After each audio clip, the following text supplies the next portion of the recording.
जय हिंद मेरे तमाम शिक्षक बंधु। जैसा कि आप लोगों ने देखा कि कल बीपीएससी के माध्यम से प्रधानाध्यापक और प्रधान शिक्षक का रिजल्ट आ गया है। औपबंधिक के रूप में यह रिजल्ट है। तो सर्वप्रथम मैं आप लोगों को, जितने भी चयनित हमारे शिक्षक बंधु हैं जिनका कि चयन प्रधान अध्यापक या प्रधान शिक्षक में हुआ है, उन्हें मैं सर्वप्रथम शुभकामनाएं देता हूं।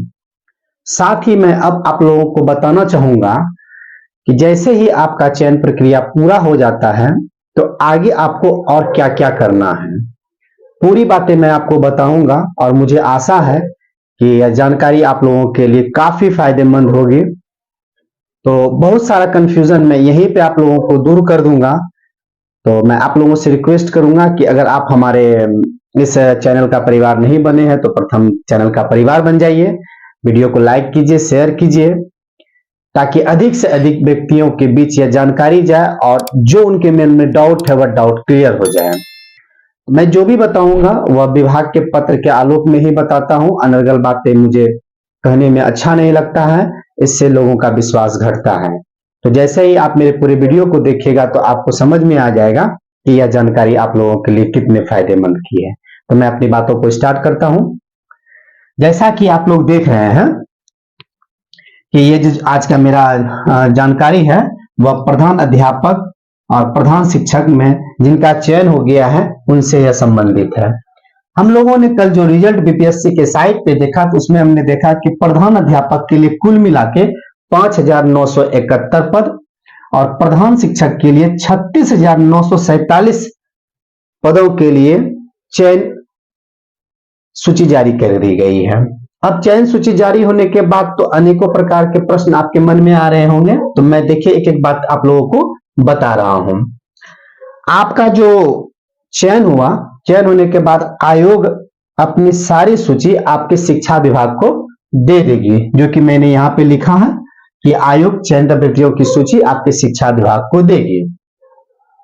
शिक्षा विभाग क्या करेंगे कि आप जो बीपीएससी का फॉर्म भरते समय, हेडमास्टर का या प्रधान शिक्षक का फॉर्म भरते समय जितना सारा कागजात आप अपलोड किए थे उसकी वह सत्यता का जांच करेंगे और जांच करने के बाद इसमें आपका शैक्षणिक और प्रशैक्षणिक साथ ही जो जो पेपर आप इसमें इंक्लूड किए उनका सारा का वो जांच करेगी। जांच का कार्यक्रम जब पूरा हो जाएगा तो फिर वो आगे नियुक्ति की कार्रवाई पे लगेंगे।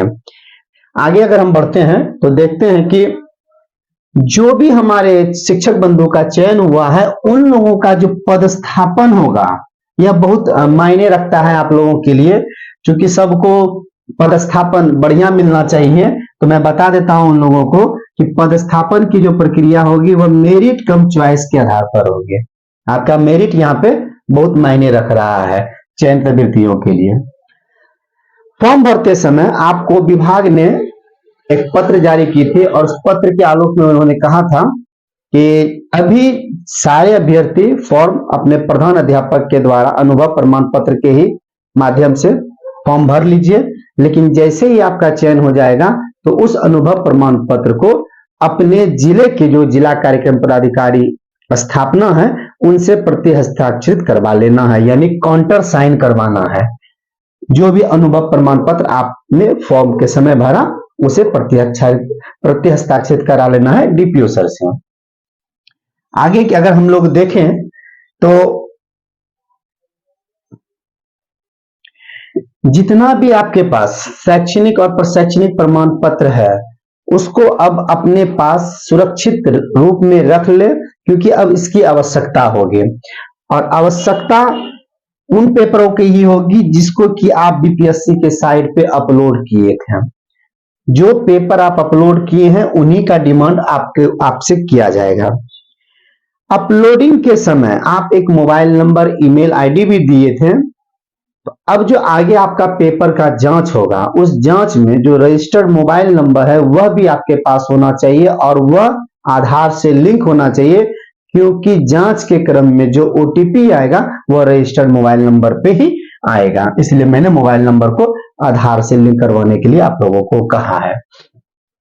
साथ ही जैसे ही आप नियोजित शिक्षक से या जिस माध्यम से आपने फॉर्म भरा तो आगे जाते हैं, मैं यहाँ पे नियोजित शिक्षक के बारे में बता रहा हूँ कि जैसे ही आप प्रधान शिक्षक या प्रधान अध्यापक के लिए आगे आवेदन में जो भी कागजात दिए हैं, साथ ही उसके साथ आपको एनओसी देना होगा।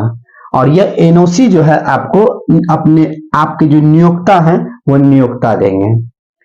स्पष्ट बात है कि जैसे ही आप अपना यह पद त्याग करेंगे और आगे के पद को स्वीकार करने के लिए जाएंगे तो आपको अपने नियोक्ता से एनओसी लेना होगा। तो अभी आपको एनओसी भी बनवाना होगा। और जब आपका काउंसलिंग होगा तो उस काउंसलिंग के समय आप लोगों से विभाग एक शपथ पत्र का मांग करेगी, जो कि एसडीओ स्तर से रहेगा और उसमें आपका मैटर रहेगा कि आप जो भी शैक्षणिक प्रमाण पत्र दे रहे हैं वह सत्य है। भविष्य में अगर यह त्रुटिपूर्ण पाया जाता है तो मेरे ऊपर विभागीय आदेशानुसार या विभाग का जो नियम है उनके अनुसार कानूनी कार्रवाई की जाए। तो आपको शपथ पत्र लग जाएगा। काउंसलिंग, चूंकि हाई स्कूल में प्रधानाध्यापक का यह दूसरी बहाली है, इसके पहले जो बीपीएससी के माध्यम से प्रिंसिपल का प्रधानाध्यापक का चयन हुआ था तो उन सबों को काउंसलिंग के लिए पटना बुलाया गया था और पटना में सारे पेपर का वेरिफिकेशन करने के उपरांत उसकी सेल्फ अटेस्टेड कॉपी रख लिए थे और मूल कॉपी से मिलान कर करके वापस कर दिए थे और उसी समय वह प्रमंडल का चयन भी करवा लिए थे। तो आपको जो प्रमंडल पसंद होगा उसका चयन आप कर लीजिएगा। फिर आप जब पटना से वापस आइएगा तो फिर नियुक्ति पत्र के लिए आपको पुनः पटना बुलाया जाएगा। ऐसा पूर्व के प्रधानाध्यापक में हुआ है। विशेष इस बार क्या क्या कार्यक्रम विभाग रखेगी, क्योंकि पिछले बार जो था इस मास लेवल पे प्रधान शिक्षक की बहाली नहीं हुई थी, 36,947 का। पिछले बार केवल प्रधानाध्यापक का ही बहाली हुआ था, तो कम संख्या में थे, इसलिए विभाग तो सबों को पटना बुला ली थी। इस बार विभाग क्या करती है यह तो आने वाला समय बताएगा, लेकिन जो भी जानकारी होगा उसके लिए आपको विभाग हमेशा दिशा निर्देश देते रहेगी कि अब आगे आपको क्या करना है, अब आगे आपको क्या करना है। तो ये सारा कार्य अगर आप कर लेते हैं तो आगे जाके आपको कहीं कोई परेशानी नहीं है। जो भी पेपर वो मांगेंगे, चूंकि आपके पास सिस्टमेटिक है, आप दीजिएगा और जल्द ही आप लोगों को प्रधान शिक्षक या प्रधानाध्यापक का नियुक्ति पत्र हाथ में मिलेगा और आप एक नई पारी की शुरुआत करेंगे। तो उम्मीद है कि मैंने जो भी जानकारी आप लोगों को दिया वह जानकारी आप लोगों के लिए फायदेमंद रहा। तो इस तरह की जानकारी मैं नियमित लाता हूं। उम्मीद करता हूं कि यह जानकारी अच्छा लगा होगा, और अच्छा लगा हुआ तो एक लाइक जरूर कीजिएगा और अधिक से अधिक लोगों के बीच यह वीडियो शेयर कीजिएगा। फिर मैं नई जानकारी के साथ मिलता हूं। जय हिंद, धन्यवाद।